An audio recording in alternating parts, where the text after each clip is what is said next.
Hello everyone! Magandang gabi na naman sa ating lahat. It's another day, another kwentuhan. And of course, bago yan, may malupitan akong linya para sa inyong lahat. Sabi nga ng isang sikat na kung sino man siya, roses are red, violets are blue, I'd misery business my way just to be with you. Ayan, yun ang paala kung ano ibig sabihin yan. And of course, I'm Migs Dado. I'm Aki Panganiban. And hi Aki, and welcome to I Am Possible PH podcast episode number 6. Inspiring the impossible, empowering the possible. Hi guys! Kamusta naman ang iyong Thursday nights? Kamusta Aki? Sobrang init na naman today. So, Na pauwi. Kanina. Dahil sa init. Kasama kami ni Eloisa eh. Dami namin ginawa. Las Piñas Day. Actually, Las Piñas Day today. Pero nag-office kami kasi medyo maraming shipments ng mga bagay-bagay. Iyan, no? Parang iba yung ibig sabihin naman. Siyempre, bago tayo simula, batiin mo natin yung mga sponsors natin. Of course, this would not be possible. And it is possible because of course, Everyday, Hyundai, and of course, Neo Cafe and Bar. Ayan po. Malapit na yung Friday, Saturday. Siyempre, naghahanap po kayo ng perfect tambayan spot sa Poblacion, Makati City. Neo Cafe and Bar. Hobby Hive. Ayan po, for all your hobby needs, collectibles, toys, ayan po. And of course, Ozzy and Habin Cafe sa mga malapit sa Ayala Malls Feliz. And Hobby Hive Cafe at Unbox Green Hills. Sa promenade po yan dito sa Green Hills. And of course, Dalan Recovery Food and Bar. Opening soon na po yan. And yes, I'm very excited sa special guest natin for tonight, Aki. No? Ikaw? You know? Huh? Actually, I think may idea na yung mga followers natin kasi he is one of our special guests for our live sessions. So, actually, is very good friend of one of our colleague dito, si Eloisa. And yeah, I think excited na rin siya to be with us tonight. Yeah. Saka kung familiar kayo, no? Kung familiar kayo dun sa Bench, yung fashion show nung nakaraan. Familiar sila dun sa Bench, ha? Well, hindi siya connected dun. Gusto ko lang naman... hindi. Gusto ko lang naman sabihin na Kala ko rumampa, bro. Ano ba yan? Naloka naman ako. Ang ganda nung mga suot, tsaka yung mga pangyayari. Pero hindi connected. Hindi connected. But of course, ayan. Ako well, bago tayo muna sa guest natin, meron akong gusto, well, it's a very proud moment and time for Filipino athletes, specifically sa tennis, no? Yeah. Buong mundo, well, hindi naman shock, kasi pag shock, para sinabi mo, you wouldn't expect na something na mangyayari yung ganun. But, of course, being the underdog, sino ba pinag-uusapan natin? Of course, si Alexandra Maniego Ayala, no? Napakabata, was born May 23, 2005. So, 19 years old. Magte-20 sa May. And, share ko lang she started nung January 2025 as the number 134 in the world, as a double. Yan. So, 134. Pero nakita mo kung sino yung tinalo niya? Oo, parang champion nga daw yung pinalo niya, like kahapon ba yon o kanina? Yes, yung kahapon, si world number 5. Yun yung tinalo niya. Tapos kanina ba? Tama, kanina. Tinalo niya is world number 2. Sabi, isipin mo naman yun. Hindi yun madaling feat. And then bukas ng umaga, ayan po, sa lahat ng nanonood, manood kayo. Bukas, semifinals po. Lalaban po yung Correct. pambato natin si Alexa Ayala. Ang maganda nito, no, kasi, well, tennis is not a very famous, hindi siya yung the usual na Kilala masyado sa Pinas. masyado sa Oo. Pilipinas. And it's nice na merong, kasi, well, actually yung sikat kasi badminton, di ba? Tapos ngayon, mas Yeah, basketball. pickleball, na-hype yung pickleball, but yung tennis kasi, they think na parang far reach siya. So now it's nice that people, will see yung beauty ng sports na to. And, hindi natin masabi na in the future, mas marami tayong maging atletang, who will succeed in this field. Pero kakaiba to si Alexa. Alam mo bakit kakaiba din? Bakit? Like, alam mo ba kung sino ang teacher niyan? Sino ang maestro niyan?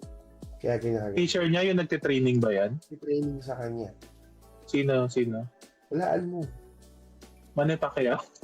Di ba masyadong sa tennis? Kaya pag dumating yung ball, ang lakas, sinusot. Oo, kaya pala ang lakas ng smash eh. Kasi tennis, balik, ano ka?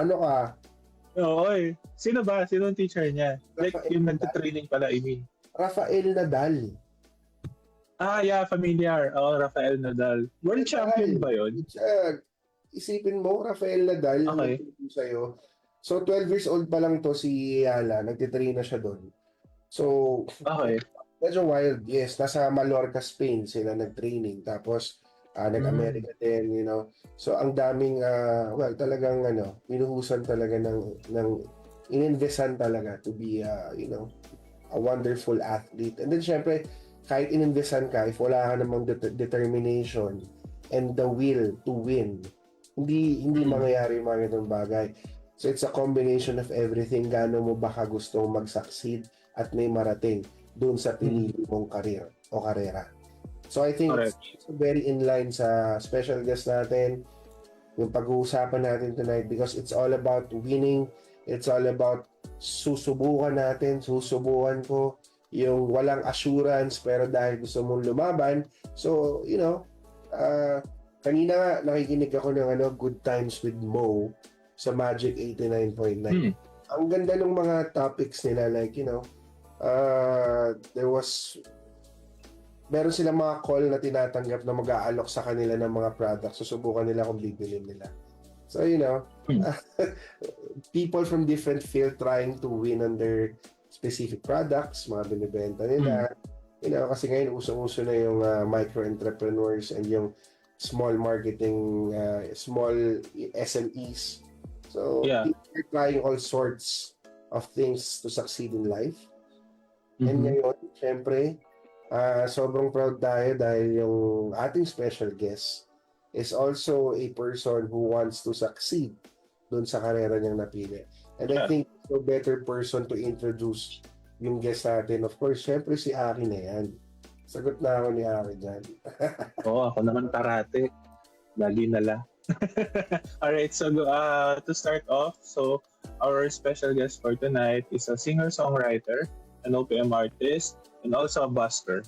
So I believe he's a member also of Philstap. Actually, may gigs sila one of these days. I think later malalaman natin yung details about that. And yeah, sabi din niya sa isang interview, sabi niya, he's a golden retriever kind of guy. So, malaman natin later kung totoo ba yan. Okay, without further ado, ladies and gentlemen, Mr. Jonathan Sibay.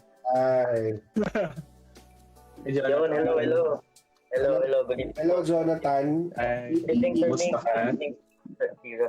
Okay lang po. Okay pa naman po. Huminga pa rin. Welcome sa ating Impossible PH podcast. At syempre, it's episode 6 at ikaw ang aming, very special guest. And we're very excited na malaman yung kwento ng buhay mo kung paano mo ginawa possible o posible ang mga bagay-bagay. So, of course, bago ang lahat, Atan, tama ba, Atan? You're called Atan? So, Ethan ba? Yan ba yung tawag sa bench? Ikaw ba yan? ano lang. Atan na lang po para tunog Bisaya pa rin. Ayan. So, Yeah. So, taga Visayas ka or taga Mindanao? Mindanao po, Mindanao. Mindanao. Okay, specifically, anong city or province yung pinanggalingan niyo? I'm from Tukuran, Zamboanga del Sur, Mindanao. Proud. Zamboanga. Proud, taga Zamboanga del Sur, Mindanao. Grabe, ang layo nun. No? Oo So, nga. the question, may family ka dito, Atan, or wala kang family dito sa, like close, yung close circle family mo dito sa Manila, Metro Manila?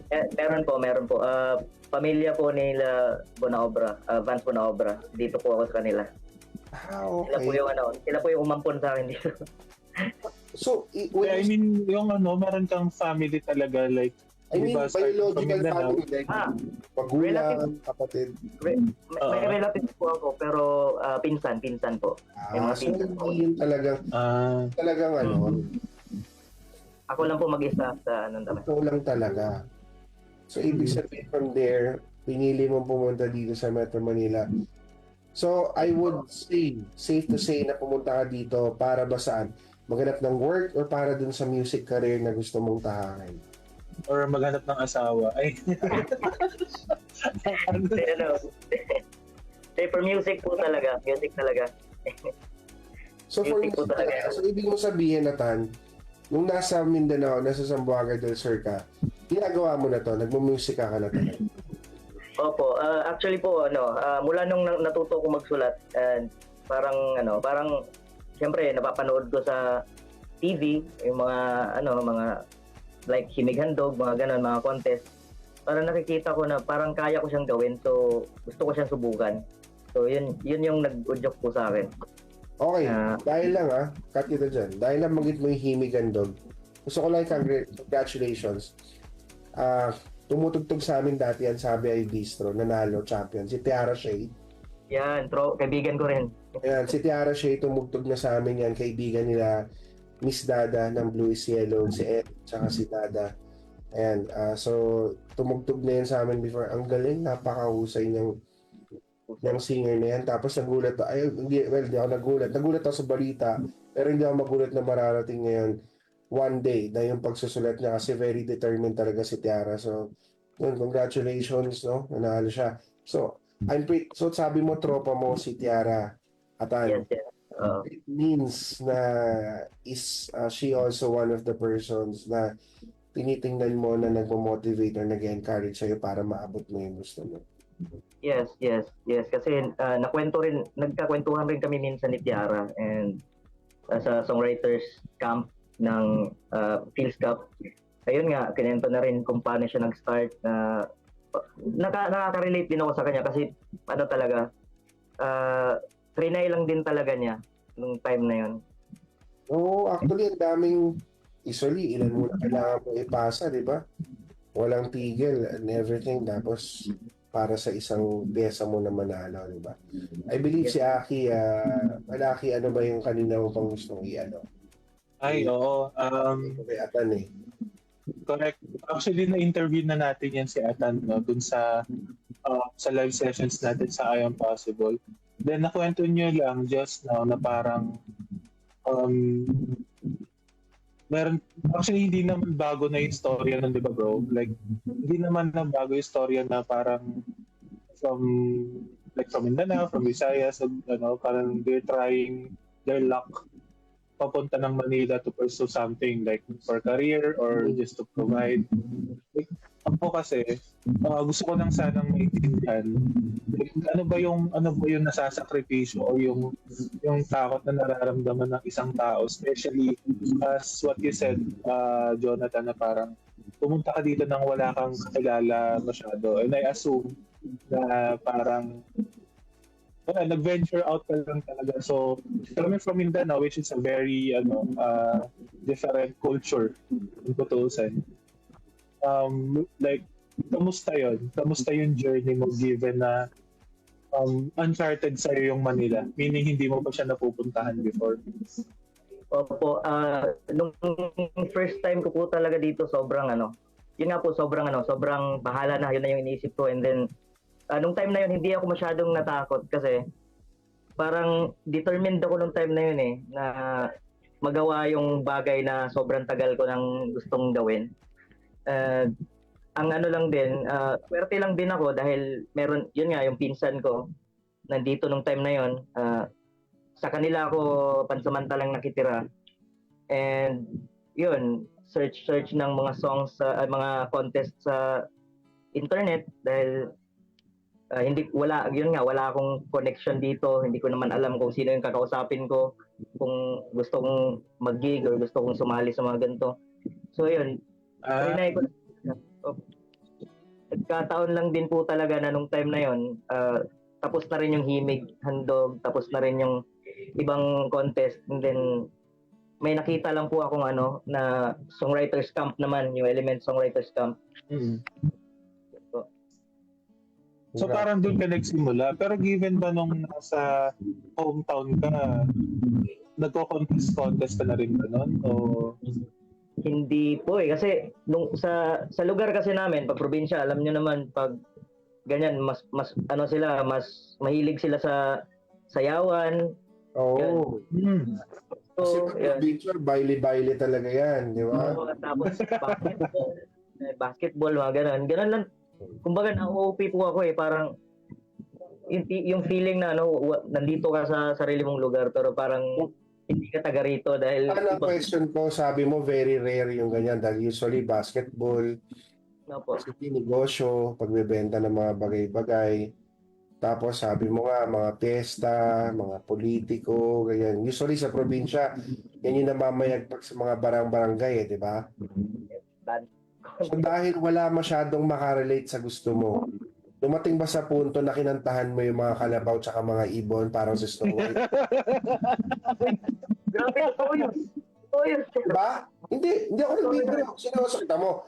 Nakita mo tumawa ako, hindi. Tunay ba yun? Kasi alam kong posibleng yun na totoong ginagawa ng mga musikero yan. Diba? Actually, kinilabutan ako, sir. Oh. Parang diba? Diba? Totoo yun. Ganun talaga. Kasi tama yun. Ito ko sa kanila, Atan. Bakit? Kwento mo. Sige. Kasi, siyempre sir, kahit nga yung parents ko, hindi nila alam na nagsusulat ako nung time na yun. Kasi, parang kinikip ko lang muna sa sarili ko. Kasi, pa lang kumbaga, baguhan pa ako, baka takot pa ako ma-discriminate, gano'n. So, ako, pag nasa bahay ako, yung bahay kasi namin sa probinsya, yung katapat niya, palayan. Diba? May palayan. Oh. So, totoo yun na yung mga kinakantahan ko doon, mga kambing, mga baka. Di ba? Totoo yun kasi, ewan ko, kasi ako, hindi naman ako, well, nakasulat ako ng kanta. Actually, may dalawa ako nasulat na kanta. Kasi, way back high school, mahilig talaga ako sa musika. Tapos nag-gitara din ako. Although, hindi ko siya pinursu, kasi it was not something na nakita ko, sabi ko, na gagawin ko for a very long time. However, I come from a family, yung angkan namin, na talagang may mga musikero talaga. At may mga nagkaroon ng banda, nagkaroon ng label, kahit meron akong tito na nagkaroon ng label, tapos meron talaga silang mga nilabas na songs. And until now, nasa music business sila. So, medyo nasa ganung ako. And then sa mother side, meron din akong pinsan na nasa entertainment industry. So, medyo nasa music talaga. Tapos lahat mahilig kumanta. Hindi lang mahilig, talagang, very passionate about singing. Nag-aagawan talaga yan sa mic. So ako, siguro nasa genes ko na high school way back. Sumusulat ako.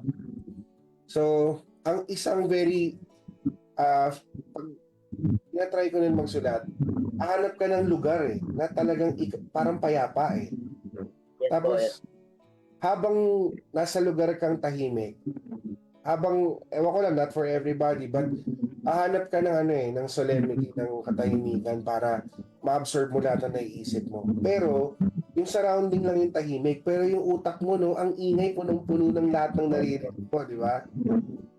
Yung mga alaala na binubuhay mo para makakuha ka ng inspirasyon doon, yung mga hindi magagandang nangyari, di ba? So, yun ewan ko kung ganun din ba, ganun Atan, kasi well, on my experience, kahit na hindi ko siya ginawa passionately, naranasan ko na ganun yung pakiramdam na tahimik yung labas pero dito sobrang ingay, di ba? Mismo po, mismo. Tama naman po yun. Lalo na pag nakasanayan mo na yung songwriting, kahit nga saan ka aabutan ng idea, minsan pag Diba? kahit naliligo ka pag may pumasok Diba? Dapat lagi kami dala kasi pag nakalimutan mo, nawawala na agad. Oo, sayang. Pero sabi nila, do you agree na ang best daw na kanta na naisusulat ay yung mga minsan hindi mo pa inaakala at masyadong pinaghandaan. Yung mga parang bigla na lang ba sa isip mo tapos may naisip ako. Sulat ko nga to. Yun. Madalas kasi gano'n yung nangyayari, parang spontaneous yung pagkakasulat, and then kahit hindi mo siya akalain, biglang magbo-boom. Pero sa akin kasi, mostly pag pinag-iisipan ko rin kasi talaga yung mga songs ko. And though hindi naman ako nag-expect din na makikilala yung song. Basta gusto ko lang talaga siyang isulat. And gusto ko lang i-express yung sarili ko. So, Ayan, shout out kay Sir Jun Gross Polinar. Good evening po sa lahat, lalo na sa pinsan ko na si Jonathan. Ayan. Magandang gabi sa iyo, sir. Ayan. So, Atan, mostly yung kanta mo sinusulat, about ano siya? Meron ka bang tema na sinusulat? Ano yung mga hilig mong topic? sir, yun, about love din, tapos heartbreaks, ganun. Depende rin kasi ako kasi, sir, mahilig akong magbasa-basa, manood-nood ng mga kung ano-ano random. Kasi minsan kasi doon ako nakakahugot ng mga story kahit sa isang eksena lang na makita ko na interesting sa yun, ginagawan ko ng kanta, sinusulatan ko. So, ang question ko sa iyo next, ano yung unang-unang kanta na naisulat ni Jonathan Sibay? Siyempre, para sa crush ko nung high school. Oo, anong title niyan? Yung name mismo ng babae. Yung title. Sama mo ni apelido para kompleto na.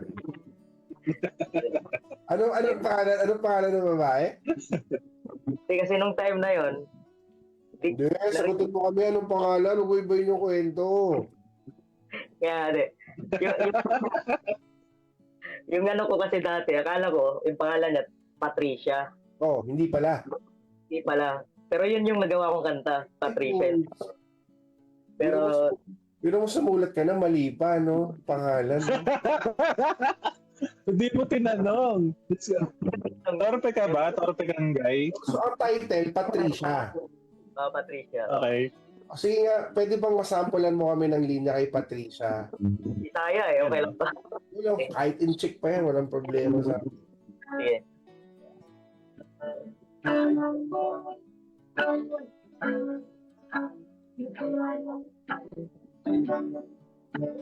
Kadyot lang, Patricia, pwede bang mangtana?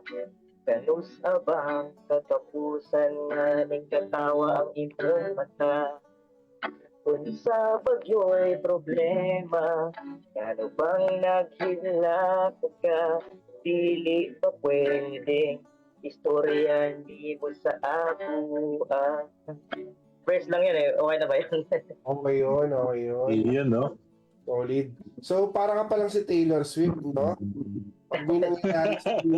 Pag may nangyayari sa buhay mo, ay, sinaktan ako nun ni Crush, sulat ko nga to. Ha? Depende. Kasi ganun talaga ang mga songwriters doon nagsisimula So, karamihan Pero wala ba kayo yung parang yung parang si Dionela? Kasi si Dionela, out of this world yung mga references niya. Parang flip-topper yun.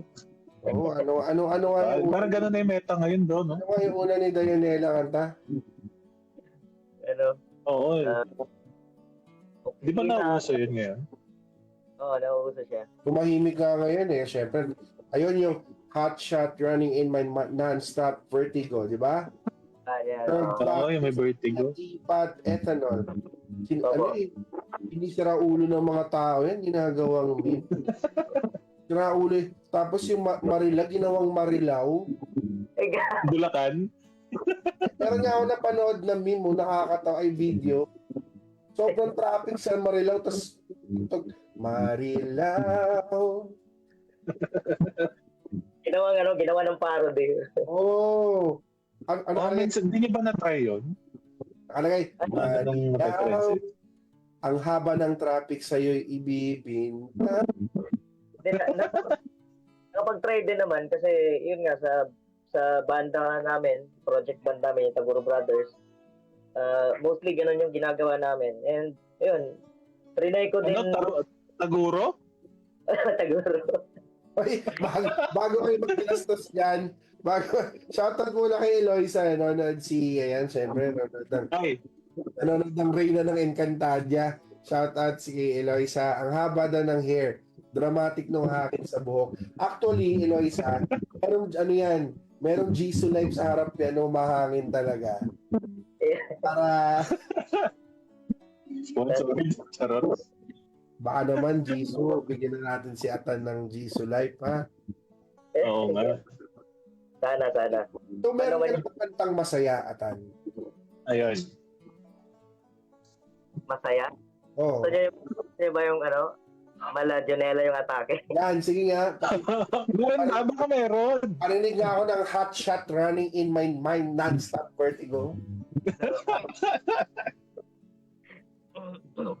Actually, naging inspiration ko rin dito si Jonela, to be honest lang, kasi inisip ko kung paano siya kung paano siya mag-construct ng words, kung paano niya pinag-isipan. Sabi ko, pwede siguro hanapin to sa Google itong mga to. So, yun. Ganun lang din kung paano niya pre-process siguro. Sige nga. Ay, sige, go. Makikinig kami sa akin. Malad Junela to, ha? Oo, mga vertigo. Mga salamander to, ha? Sige, go.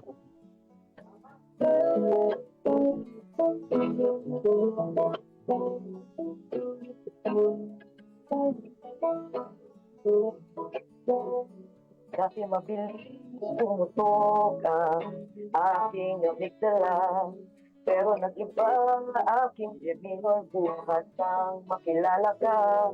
Ako'y sila OGLB 2005 CL 59 CLB sa pera. Isang makita kay nagadama ako ng psychological romansa. Parang sardik na so hinichak ang heart in the top like playing desert bus fight. That's our weapon boy, the Shane Smart. Reminds me of the serious love. Whoa, my soul is a marine. Can't stop pity, a realistic. Too much for me. Tila, northbound traffic feels like eating sweet chicken nuggets. You're my quadruple flower, babe. Yeah. Grabe. Iyan, no? Isa lang ang tanong ko, kwento ba to ng umu-order sa McDo drive-thru o ano ba to? Nice. Ano yan? Ang pinaka-point talaga ng song is baga wala ka nang kawala doon sa nararamdaman mo para sa isang tao. Parang wala ka ng takas. Wala ka nang takas. Kumbaga lulong na lulong ka na sa pag-act. Ano? Pero ano yun? One-sided ba yun o both-sided? Kasi meron ganun eh. Obsessed ka sa pagmamahal sa isang tao pero hindi naman ganun yung binabalik sa'yo. Yun, ganun. So siya lang. One-sided lang yung pumupuntang adoration. One-sided lang.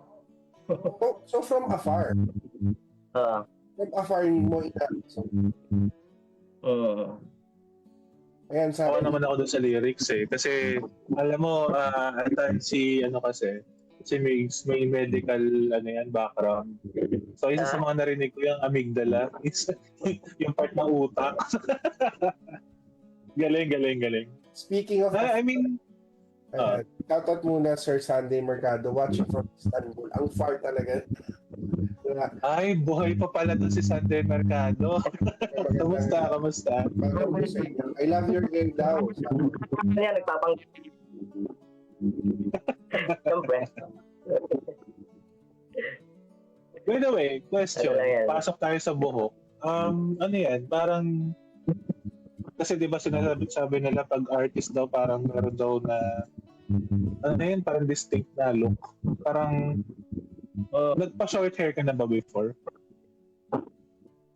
Oo naman. So, Pero, 2016. Akala ko pinanganak ka, long hair ka pero niya. feeling ko pinaninindigan niya kasi yung look ng Taguro Brothers. Mismo Ay, yan. Kasi si yung kapatid. Taguro, hindi, ang question ko, ikaw ba yung maliit o yung malaki? Yung maliit, Oo, syempre. Oo. Kita mo? Yung maliit, di ba, ang haba nga ng buhok nun, si Taguro, yung kuya. Tapusin mo na yan, kapatid ko. Oy, Taguro! Bukbukin mo na si Kutche! Hindi nakapapit sa likod. Tama yung tama yung Isirabi natin tong stadium na to! tamang hinala yan, sir. Diba? So, nung Ma-anime kasi kami, kaya naipasok namin. Okay. Since Taguro Brothers ang pangalan ng banda nyo.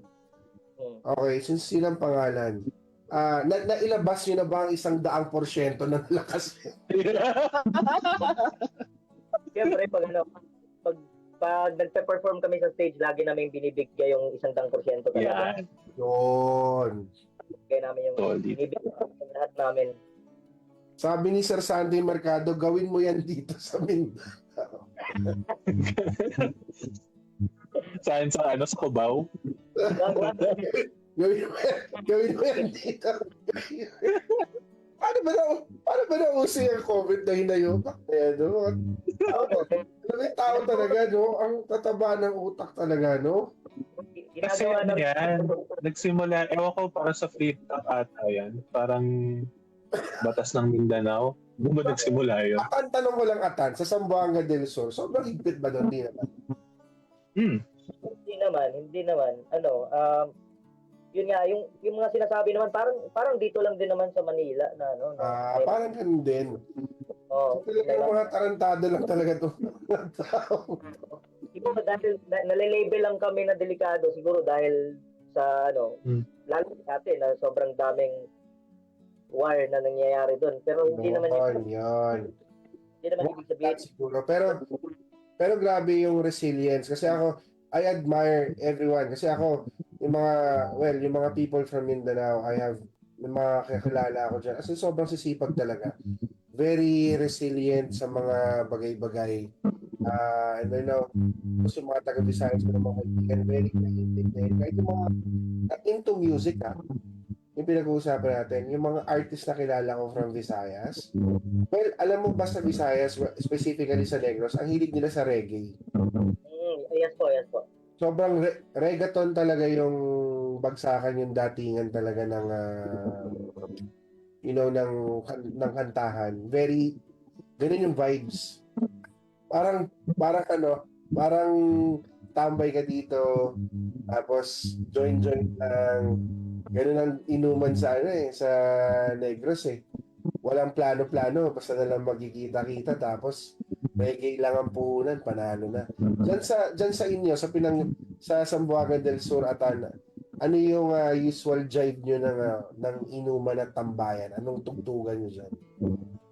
Pag mga kasama ko yung mga tropa ko doon, siyempre, kadalasan nagbubudot kami. Ano? Na? Budots? Budot? Budot. Yung pag lang yan, pag mga kasama ko yung mga, siyempre, mga Okay. Kasi yun naman talaga yung hilig nila eh. Pero pag mga tropa na mga kaidaran ko, pinapakinggan namin dati mga Eraserheads, gano'n. So parang tunog kalye ang datingan. Gano'n din. Well, actually, yung tunog kalye, talagang hindi mo pagsasawaan yan. Correct.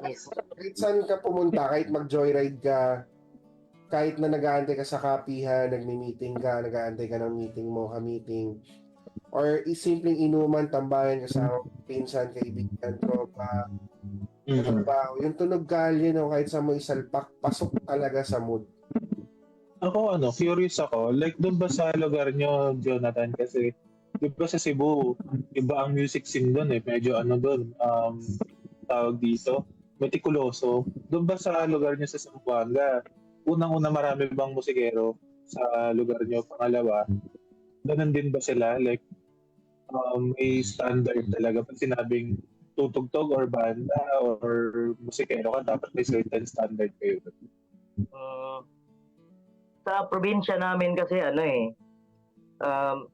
hindi masyadong mitikuloso kasi hindi naman masyadong uso doon yung music scene eh. Pero ang mga musikero doon, yung talaga, yung mga tumutugtog na mga set talaga, yung mga ganun. Combo. Cover songs, ganun. Ganun kasi yung uso doon. Yun, ang mga iniimbita sa mga party or mga ano pa man yan, banda talaga na nagko-cover ng marami. Parang full band talaga ang datingan. Ganun doon. Kasi ang gusto sa probinsya kasi bro, may ingay eh. Yung talagang impact pag tumugtog, lahat naririnig hanggang dun sa kabilang barangay. Dapat walang yung dito mo gawin yan sa Maynila. Oo. Nag-alas 10 ka lang. Tingnan natin hindi ka mareklamo. Full band ka sa isang barangay. Kasi birthday mo, tapos magpapa-full band ka, reklamo. Parang bumaliktad na ngayon. So kaya dito naman sa Metro Manila, more on acoustic. Kasi naghahanap yung tao ng katahimikan, ng chill, ng kwentuhan. Actually, kahit sa Neo Cafe and Bar, di ba, Aki, yung mga tao makikita mo, they are into, how do you call it, soft and chill music. Yeah.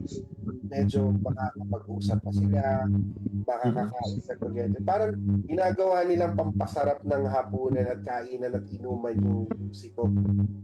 Kaya nagkaroon ng dalawang target market yung Neo Cafe eh. Isang for sun and isang for moon. Yes. At syempre, looking forward din tayo na magkaroon tayo ng mga, again, na acoustic performances sa Neo. So, tingnan na natin. Ay, lumayo. Baka naman. Baka naman. Oo. Baka naman. Okay lang ba sa'yo, aceton, tsaka 200?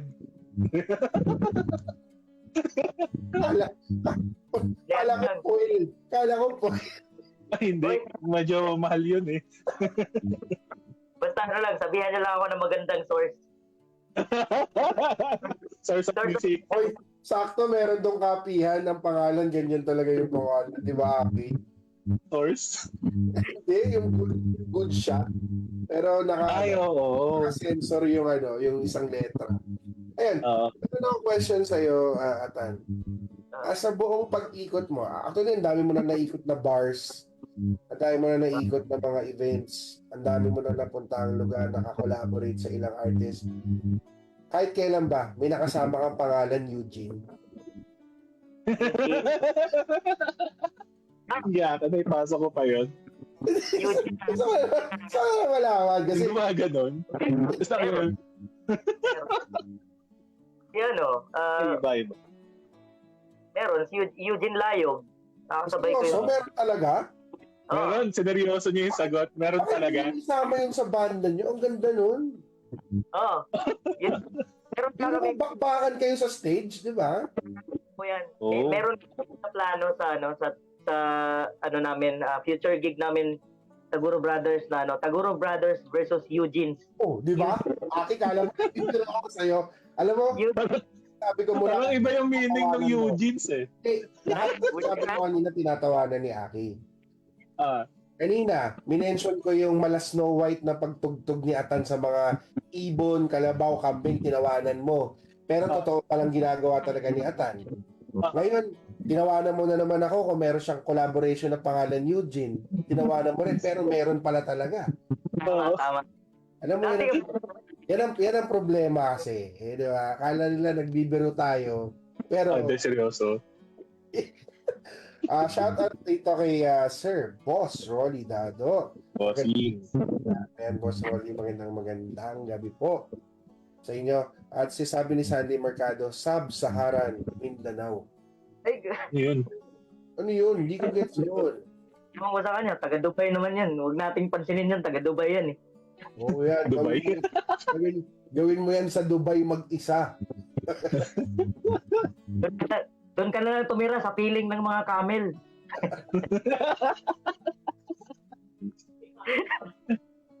Ano kaya pakiramdam ng kumakanta ka tapos nasa camel ka naglalakad? Maalog ba yung boses pag gano'n? Nun, hindi. Feeling ko maganda siyang experience. Madadagdagan yung vibrato mo ng siguro 3. Ganda niya sumakay sa camel, meron top box. Marila, no?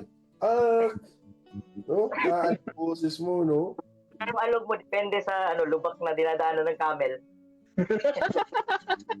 Wala namang lubak sa disyerto eh. Walang lubak doon. Yung paa nila, diba? Okay, question. Ito seryosong tanong, Atan. Ibang kanta na naisusulat mo? Ayan.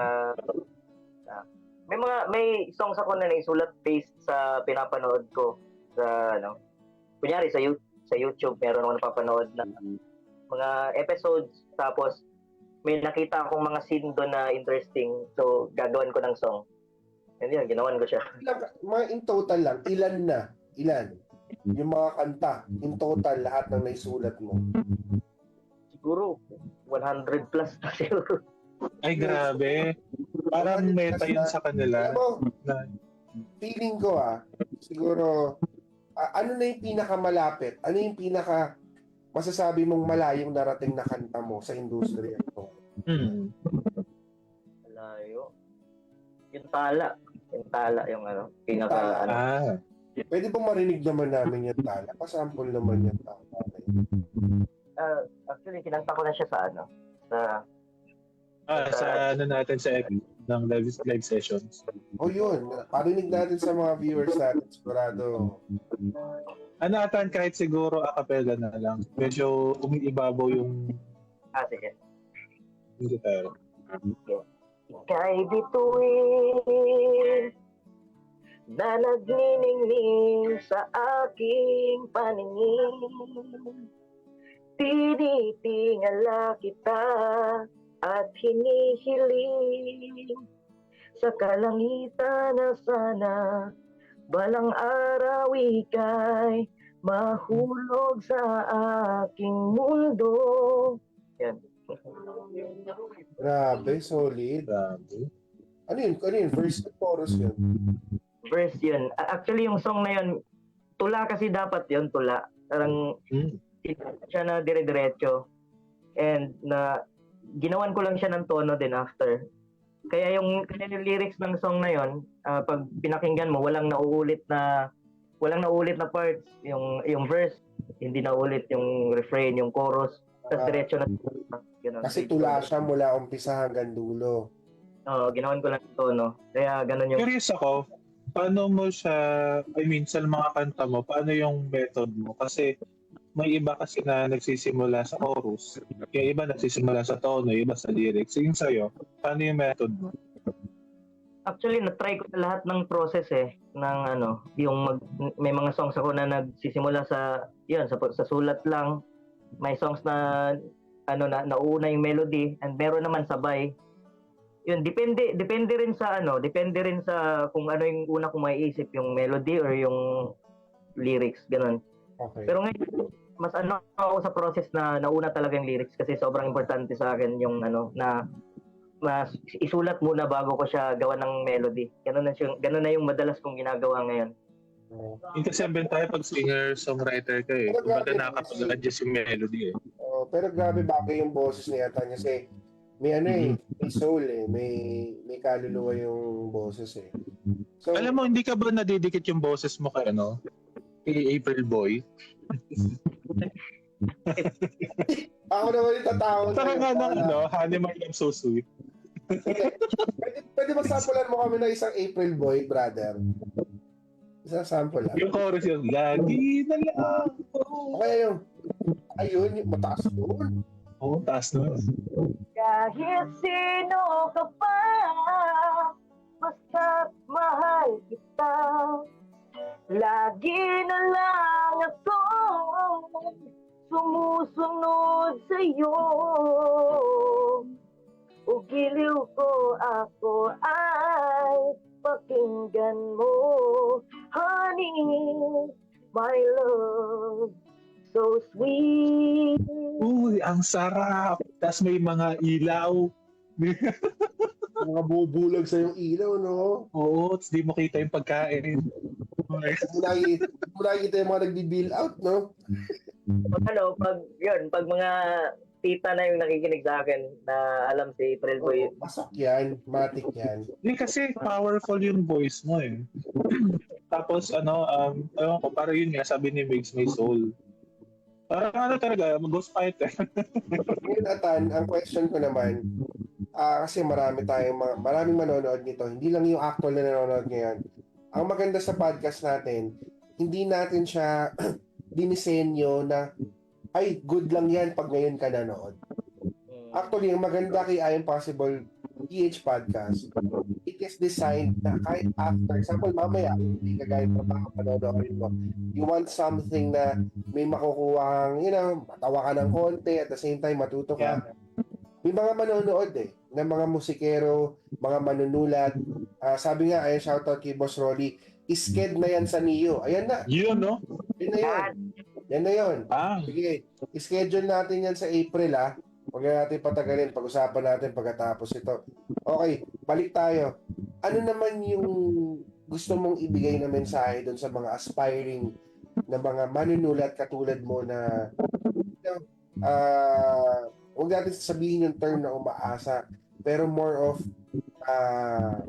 tumitingin sa napakagandang kinabukasan or looking forward na isang araw may makakapansin at makakarinig yung tamang tao at yung tamang kanta magkikita sa isang oras, di ba?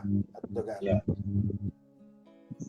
So, para sa lahat ng aspiring singers or writers, huwag na kayong tumuloy. Joke lang.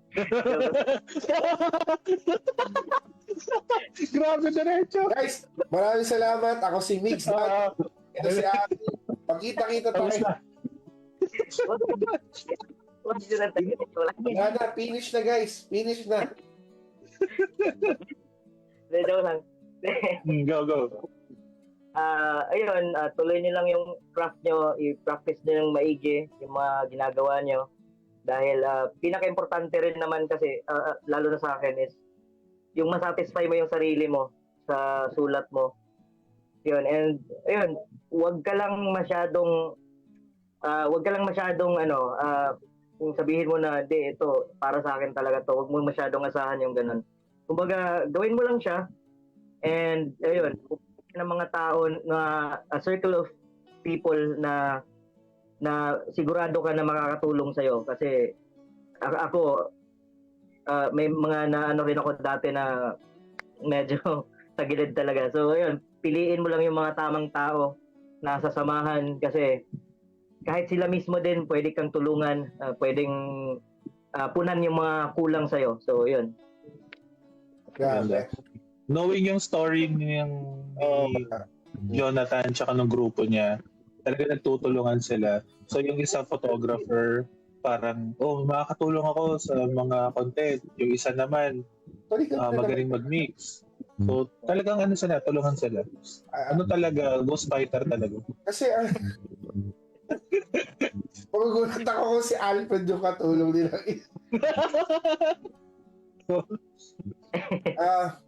Actually, ang beauty ng panahon ngayon, yung technology and social media, is it made it easier not only to connect with people, pero yung, if may gusto kang supportahan, you can do it from afar. Hindi siya, example, ngayong podcast, just by clicking the share button, ang laking bagay na niya. Isipin mo kung may isang tao na depressed na, manunulat siya, wala na siyang, ayaw niya na ituloy kasi ano pa nangyayari? Magagawa ko dito. Tapos narinig nila yung advice ni Atan na itigil nyo na yan. Inspiring talaga. Parang, thank you, Narinig niya yung mensahe ni Atan. Mabubuhay yung liyab sa puso mo na, ba't ako higil to? Tuloy. Mabubuhay siya para hanapin ako. Diba? Kesa mag-depression pa siya, tigil niya na. Tapos na. May nakasang ganda. Ba't pa kailangan pagdaanan ng depression stage? Tigil mo na. Yeah. Well, kidding aside. Possible to quit pala to . Kidding aside, Atan, sino yung pinaka tinitingala mong songwriter? Doesn't need na Filipino, kahit sino yung tinitingala mong songwriter? Pwede naman sa songwriting dalawa. Sa foreign side, gustong-gusto ko yung yung writing ni Jason Mraz talaga. Jason Mraz. Jason Mraz. Si Si I Won't Give Up. Ang ganda ng mga kanta niya. I'm Yours. Yeah. Pero mas gusto ko yung I Won't Give Up kaysa sa I'm Yours.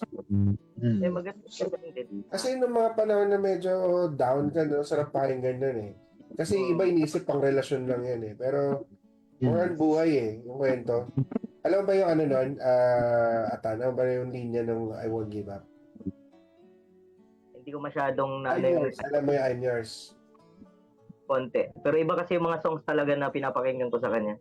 Pero si Jason Mraz talaga yung mo. Jason Sino Mraz. pa? Sabi mo dalawa eh, may isa pa. Sa Pilipino naman, ang pinaka ko na songwriter, Rico Blanco.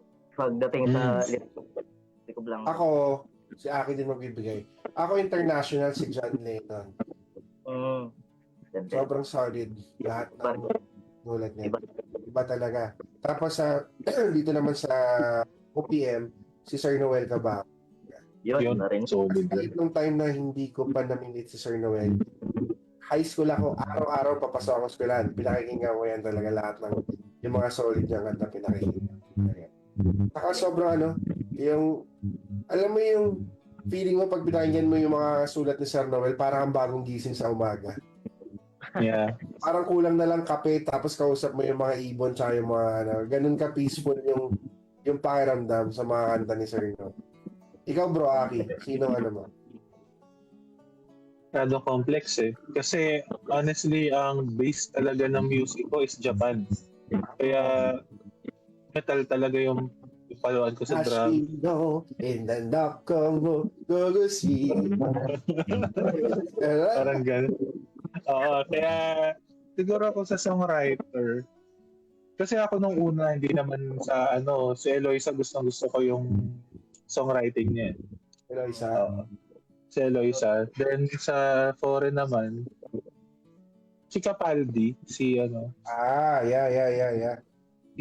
Yun. Kasi yung kanya, relatable, tapos yung words niya, yung lyrics niya, mahaba, pero para siya nagkikwento. Yes, Sabi nga ni Atan, parang tula. So, same as yung tala na song niya, parang ganun din. Hindi na lumalayo sa context. Yung iba kasi, para lang mapasok yung rhyming.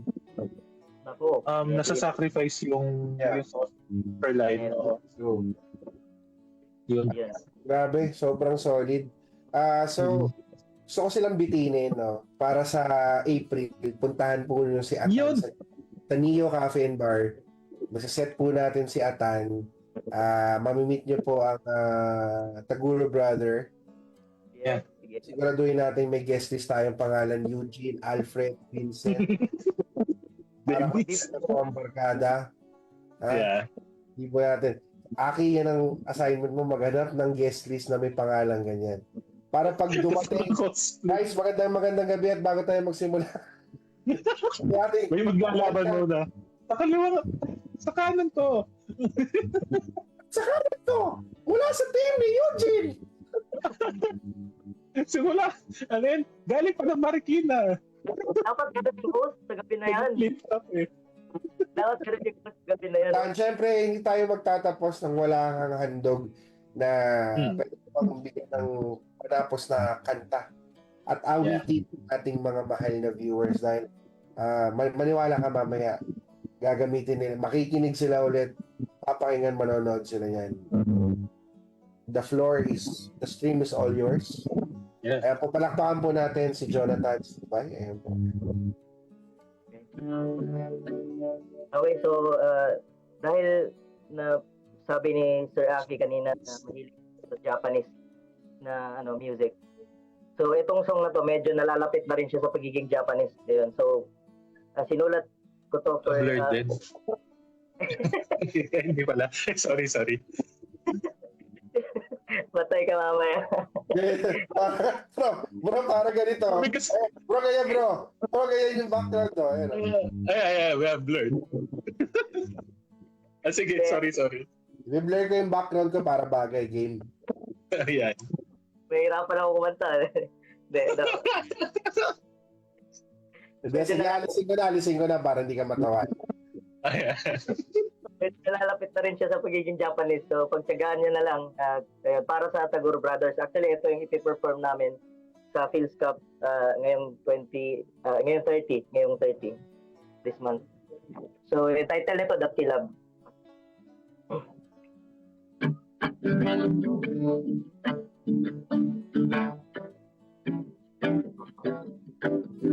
Para sa mas magbalikan Kapyam mo at akin nagmamalalim Ito business no umayihan An oyas ayat na winiyan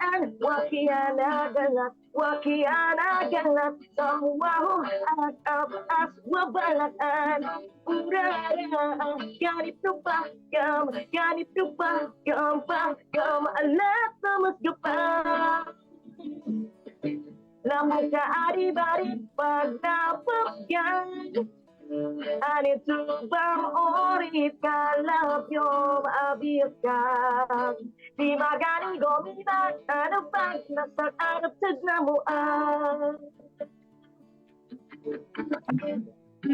Galing. Ano yun? Parang binaliktad na words? Yes po. Galing. Sabi ko na Ganda. Sabi ko na, ang galing. Buti na lang di ako nag-arigato gozaimasu sa'yo. Oo nga. Matsala na lang. Matsala. Total, binaliktad-liktad mo lang din. Oo. Ang alam ko lang yan, Ednis Oyat eh. Oo nga. Sabi ko, parang familiar yung linya pero hindi Guys, palapakan naman natin of course Atan. Jonathan Sibay, ladies and gentlemen. In behalf of all the viewers, maraming salamat sa oras na binigay mo sa amin. And sabi ko nga, bibitinin natin sila. Bakit? Guys, abangan nyo ang post sa I Am Possible PH at Neo Cafe and Bar. Ayan po, tutugtog sa Neo Cafe si Atan. Marinig nyo napagandang mga sinulat na kanta. At of course, nagko-cover din naman si Atan. Ayan, nagko-cover din siya. So, maririnig niyo yung mga gusto niyo mga request sa kanta. Abangan natin yan. I'm pretty sure this week or probably next week, ma-announce natin yan. And I'm quite amazed, no? Sobrang ganda ng usapan. Nakakatawa, nakaka-inspire. At the same time, huwag niyo lang ituloy. Bumakat na linya ngayon. Pinipigil lang yan si Atan eh. Pero meron pa yan eh. Okay guys, bukas Alex Ayala, panoorin nyo ng umaga. Laban finals. Go Pinoy, go Philippines. Ayan, sana manalo tayo. And of course, sa lahat ng mga manunulat, songwriters and artists, mabuhay kayong lahat. Jonathan Sibay at ang grupo mo, Taguro Brothers at ang lahat ng kalaban nyo. Ayan, masusumpo nyo rin sila. Laging ilabas sa 100% ng Taguro. Siguraduhin, matigas, matibay ang Taguro Brothers. Yes. Matibay, matigas ang samahan. Walang kabagsak, walang tuloy. Aki to, sira ulo. Guys, again, I am Mick Zado. Maraming salamat. Yan, Maki Panganiban. And with us is Sir Jonathan Sibay. Yan po. Again, I Am Possible PH Podcast episode 6. Episode 6 is now on. Abangan niyo yung episode 7 namin next week. Sobrang exciting yan. But first, follow nyo si Jonathan Sibay, lahat ng kanyang socials. Supportahan po natin yung mga local artists natin. Supportahan natin lahat ng ginagawa nila. Maraming salamat. Matsala. Ayan po. Yeah. Matsala. Good night everyone and see you. Bye-bye. Yeah, thank you so much. Bye.